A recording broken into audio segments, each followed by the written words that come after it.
Good evening, everybody. It is July 14th, 2023. It is the Friday edition of Sports Talk Live with your host, myself, Nick Burt. We are here on this Friday. We're still grinding through these dog days of summer with not much going on. But, that calendar's getting closer to flipping to August. So that means sports are going to start picking up. I know training camp starts soon-ish. Next thing you know, NFL preseason will be happening. Then right after that, it's going to be college football season starting. And then right after that, it's going to be NFL season starting. And then by the time you know it, both of those seasons are over. And it's just gone in a flash. But we're gonna grind through these episodes. We got a few things to talk about today. We have technically 3 finals to preview from 2 different sports. We got the Gold Cup final. That's on Sunday in LA. Interesting matchup there. We got the Wimbledon women's and men's final. Women are tomorrow morning, and men's are Sunday morning. And I'm sure that I'll go on a rant at some point during this show that has nothing to do with either of those. So I say let's just get it underway. Let's discuss this Gold Cup final. It will be Mexico against Panama. Panama defeats the U.S. in penalty kicks on Wednesday. Mexico beats Jamaica. I believe it was 3-1. On Wednesday also, except that game technically went into Thursday in the Eastern time zone, but that doesn't really matter. Panama put on an outstanding performance against the U.S. national team. I was very impressed by the way they played. You come off a 4-0 win against Qatar. Really doesn't say a ton just because it was Qatar. They had a lot of suspensions due to yellow cards. So therefore, you weren't really sure what you'd be expecting for Panama coming into this game. They played an outstanding game defensively. It was truly a great performance. Parking the bus. They gave the U.S. opportunities, but not good enough opportunities that the U.S. could have capitalized on them. And they got their own opportunities themselves. We did that live reaction of those final 10 minutes on Wednesday night on the show, and they did put the ball in the back of the net during that, but it was offsides. They had one of those earlier in the game also, so they got the ball in the net twice, just they were offside, so obviously they didn't count. Then they draw the U.S. to penalties. And, few saves, few makes, few misses leads to Panama winning. I believe it was 5-4 on penalties in the 6th round of penalties, which became sudden death after the 5th. So, just a really impressive performance from them. They're going to have to play the same way come Sunday if they want to win this Gold Cup. And, of course, on the other side, you have CONCACAF giants, Mexico, a team that we weren't really sure about coming into this tournament, given all the fallout from the Nations League, firing their manager, and you're under an interim manager. You don't have a full A squad. What's it going to end up looking like? They've obviously made it to the final. I thought Jamaica would put up a better fight. They did not. And they end up losing 3-1, obviously, to this Mexico team. A Mexico team that has looked decent this whole tournament. I know that there are rumors that the interim tag may be taken off the manager. If they win this tournament, I don't know if that's going to happen, just given that it is Mexico. Jamie Lozano, the manager right now, interim manager, former player, I believe, for the Mexican team. In fact, yes, he was. Now that I think back more, he was a player from, in the early 2000s, I believe. He put on some good performances during those times. I will not. I think Mexico is going to win this final. I don't know if Panama can just put up another one of those great performances, because they're going to most likely have to force this game to penalties if they want to win. I think that's the main goal here for them. They have to play a park the bus game and take it to penalties. I don't know if they have another 120 minutes like that in them, especially against a team like Mexico that they like to play physical. They like to put pressure on goal. And I don't know if Panama will be able to sustain that. Now, if Panama win, they become the fourth ever CONCACAF nation to win the Gold Cup. Canada, Mexico, and the U.S. are the only three to have won it from CONCACAF. So could be, major milestone, I guess I would say, in Mexican, or not Mexican history, in CONCACAF history. Trying to expand the game, kind of, it's been a rough, like, for all the other countries except the three, it's always rough because you're never going to be able to compete with those three. And even then, it was basically those two, because Canada hasn't been there up until now, except that they won the tournament in 2000. That was more of like an anomaly, I would say. But given that, I do think Mexico come out on top here. I wouldn't be surprised if it's a scoreline of 3-1 again, or 2-1. I still think they end up winning. I don't think we're even getting to extra time. I think Mexico win this in 90. They win their first CONCACAF trophy since 2019, I believe, if I'm thinking correctly, because they lost the Nations League and Gold Cup in 21. Then they obviously lost the Gold Cup this year, or the Nations League this year. So, I mean, pretty big moment for Mexico. Is Jamie Lozano the guy, possibly? I mean, we'll see. I'm sure there will be more talk about that in the days and weeks to come. But given that, I feel like there is something else that needs to be mentioned in the soccer world. David Ornstein, now this is going to be completely an anomaly, or I guess an anomaly to people, on this rant that just came to my mind. And it's not really going to matter to people, but it matters to me. So therefore, it matters to talk about. David Ornstein, football reporter for The Athletic, comes out this morning, exclusive report, that the supplier of the Premier League match balls come 25-26 will no longer be Nike. It will be moving to Puma. Nike has been the ball supplier for the Premier League for 20, I think when the contract expires, it will be 24 years.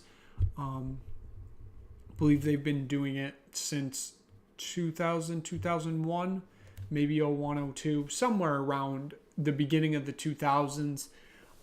It's just, Nike has been the ball supplier for my whole life, my whole soccer watching career. It's always been a Nike ball. It's, you see that certain balls because it's a new ball every year. And, you have certain memories with that ball of like somebody scoring a great, like stunning goal or something like that. I think back to Dele Alli's goal against Crystal Palace at Selhurst Park.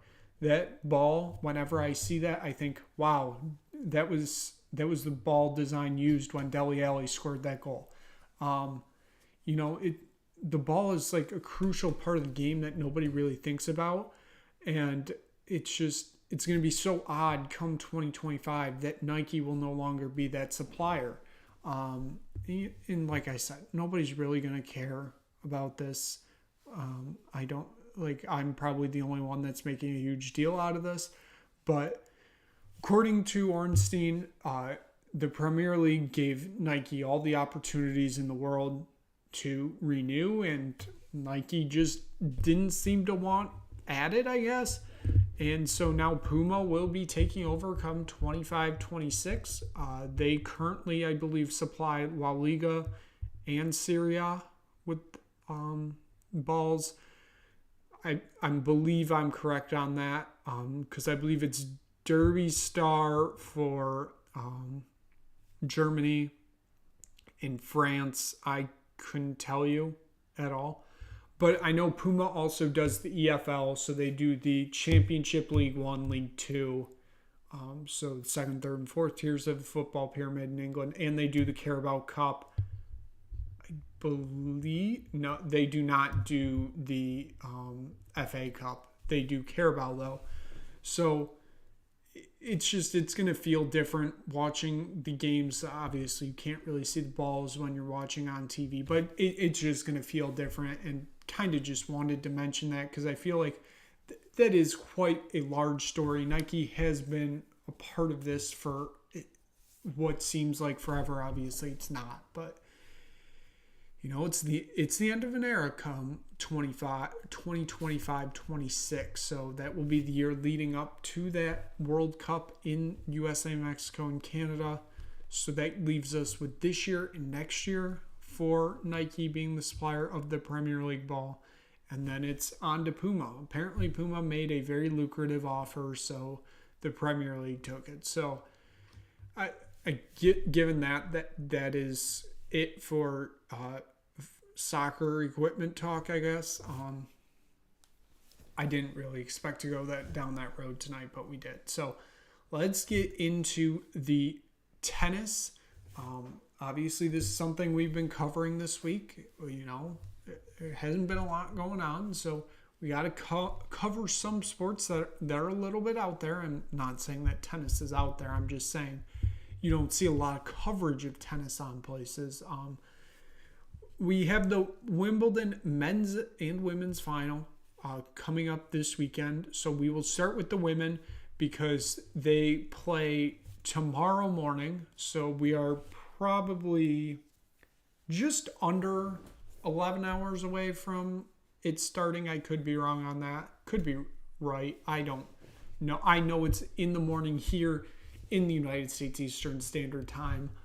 It will be sometime in the 8 to probably 10 o'clock window. It will be starting in there. I don't have an exact time because I forgot to look it up. But still, we have an interesting match here. It will be Ons Jabeur, the number 6 ranked player in the world, facing off against the upset-minded Martika Vondaruska. We've said that name 3 shows in a row now. I still don't know if I'm pronouncing it right. I'm probably not. But here we are. So, Jabeur beats Sabablanka. I believe it was straight set. No, that was a 3-setter. And I believe it was the same for Vondaruska. She beats Slovenia. That miracle run comes to an end for Slovenia. And it's going to be an interesting match tomorrow. Jabeur was the finalist last year, lost in the final. Now back here as, I would say, the heavy favorite, given that, she is the number 6th ranked player in the world going up against Vondaruska, who obviously is not ranked and has just put together good match after good match this tournament. I feel like this is Jabeur's time. Like I said, given that she was here last year, was in the final, lost the final, I think this is her year to win it. I believe it said, I saw a stat that said from last year that she was the first player from an African country. Obviously, she is from Tunisia. That made it to a final at Wimbledon. I believe. I could be wrong on that, but obviously if that's true, she would also, if she won, she would be the first to win it at Wimbledon. So that could be a huge talking point come, post-match tomorrow. But we aren't going to be sure about that until the match actually happens. I do think Vondarewska has a chance, just given that she's putting together good match after good match. She can easily put together another good match tomorrow. I won't say stun the world because it's not going to be that major of an upset. It's still going to be an upset if she wins. But, to stun everybody and win this tournament. But, like I said, I just don't like her chances. I think it's going to end up being Jabeur winning the Wimbledon final for the women and going home with I believe it's the silver plate that is this tournament. I believe the story about the 2 trophies for this. The actual trophy you're given at center court, you get it for about 15 minutes. You go out onto the center court balcony outside. You lift up the trophy, and as soon as you're done with that, you have to hand it back to Wimbledon, and you will get a replica basically mailed to you. I don't know if it's actually mailed to you, but you get a replica. You never see the actual trophy basically until the next year. So that's just an interesting fact I've found out over the years watching tennis. So figured I'd share that. Now, given that, we do have the other final Sunday morning. I'm sure it will be at the same time that the women's final is tomorrow. So probably in the 8 to 10 o'clock region, somewhere over there will be the start. It is number 1 versus number 2. It's the matchup I've been waiting for. I think it's going to be outstanding. Both get through on straight sets today. It is going to be Carlos Alcaraz versus Novak Djokovic. These two recently just faced off at Roland Garros for the French Open in the semifinals. Djokovic won that in 4 sets. I believe Alcaraz, I think he got injured in that match. I could be thinking of a different match against Djokovic where he got injured. But this is going to be a very compelling match to watch. Alcaraz, I believe they said he is the 4th youngest player to ever be in a Wimbledon final. He's only 20 years old. Could be, I think they said he could also be like the 2nd youngest to win a Wimbledon final. I could be wrong on that number because I don't think all 3 of them before him won their final. Like I said, this does have the feeling of a possible passing of the torch moment, given that, Alcaraz is the young gun coming up, and then you have Djokovic, who's been here forever. But he's showing no signs of slowing down, so it's not truly a pass the torch moment yet. He's still got at least a few years left in him. But he has seen, his main rivals fall off and end up retired, but that was more due to injury. Federer had injuries, Nadal had injuries, and Djokovic is still here. So, given that, both, like I said, went it through on straight sets today. I know Alcaraz went through 6-3, 6-3, 6-3. Djokovic, I believe, went through 6-3, 6-4, 7-6. Which, no matter what, if you're going straight sets, it's still very impressive. So, given that, I said on Wednesday, I said on Monday, if this match happens, match of the year type match could happen on Sunday. I still think that's a very real possibility. I'm very excited to watch this Sunday morning. Given that both went through on straight sets today, I'm a little bit hesitant to say that it's going to go 5 sets. I feel like one might just dominate the other. It might be 4 sets. But I'm still going to stick with it. I think this will go the distance. It will go 5 sets. And I think it's just going to be a very entertaining match for, the casual fan and, the diehard fan to watch. Like I said, I'm excited to watch it. I still think Djokovic is going to come out on top. He's going to come home with number 23. His 23rd major of all time. I believe that breaks the record with Serena Williams for most in tennis all time. So kind of a big deal.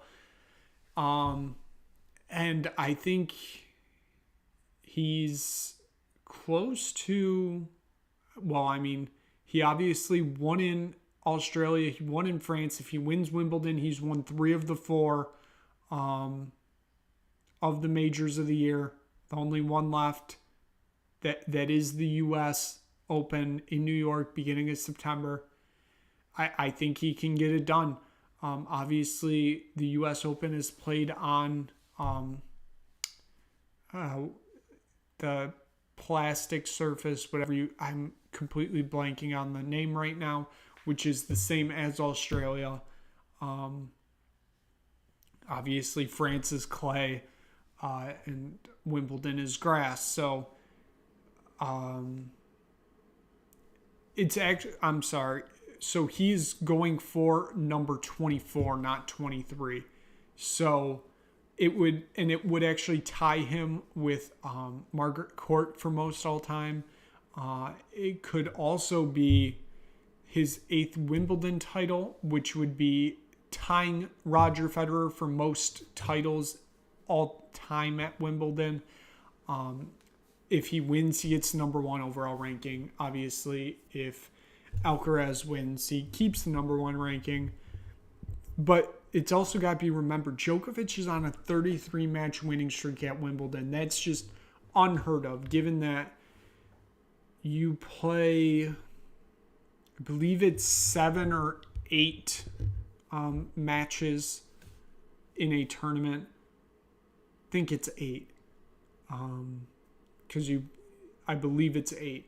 I'm actually confident it's 8. So that's a major winning streak. Djokovic is 19-0 at majors this year, just showing that he's won all the tournaments so far. So, like I said, I'm excited to watch this match. I think it will go 5 sets. I think Djokovic comes out on top for number 24. And if he gets number 24, I think there's a real possibility at number 25 come September. Like I said, I'm really looking forward to this. So given that, there's nothing else. I got nothing. Baseball just restarted from their All-Star break, but as you probably have figured out through watching this show, baseball not really in my repertoire, so not really something that will be covered majorly here. So that's going to be it for today. Monday, we will at least recap men's and women's finals. We'll do Gold Cup final. But I think the main thing for Monday, we're going to do a full Women's World Cup preview. I will be picking all the groups all the way down to the final. I already have an idea who I think might win it. So we're going to do all that on Monday. Women's World Cup starts next Wednesday or Thursday, I believe. With time zones, it gets weird. So we'll get to that on Wednesday or Monday. So given that, thank you for watching. If you just stumbled across this, subscribe. Hopefully you enjoyed this. This has been the July 14th edition of Sports Talk Live, and we will see you back here on Monday with a recap of everything that has happened this weekend.